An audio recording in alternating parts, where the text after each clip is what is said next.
Ça fait partie de votre projet et justement garder le football français avec vous, Monsieur de Taverneau. Écoutez, moi... Sauvez le football français, Monsieur de Taverneau, s'il vous plaît. Moi, je suis responsable d'un choix qui a été fait avec les clubs de faire une plateforme qui puisse rapporter de l'argent selon un processus. On a bien chiffré ça année après année. Ça, c'est l'objectif que nous assignons avec la bonne équipe, d'ailleurs, je dois dire, de LFP Média. Il y a une bonne équipe à LFP Média qui s'occupe de toutes ces questions-là. Et donc ça, c'est notre objectif.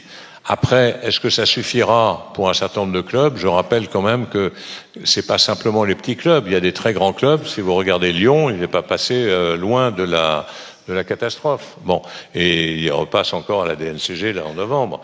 Je rappelle quand même, je crois vous donner le chiffre que l'année dernière, le déficit cumulé des clubs de Ligue 1 ou de l'ensemble des clubs, c'était 1,3 milliard. Bon, c'est pas simplement une notion de droit audiovisuel, 1,3 milliard. C'est aussi, et si aujourd'hui il y a 18 clubs, c'est parce que les actionnaires de ces 18 clubs ont accepté de remettre de l'argent en fonds propres dans ces clubs-là pour passer la DNCG.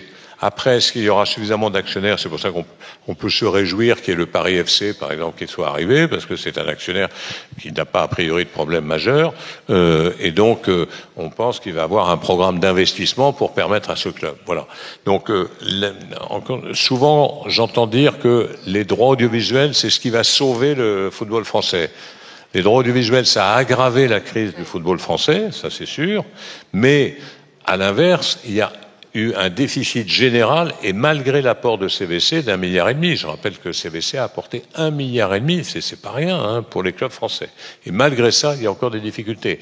Donc, je veux dire, l'origine de ces difficultés n'est pas simplement le montant des droits audiovisuels perçus. Voilà. Alors c'est évident que la crise des droits audiovisuels a accru la crise du football professionnel parce qu'ils comptaient sur plus d'argent, ils ne l'ont pas eu.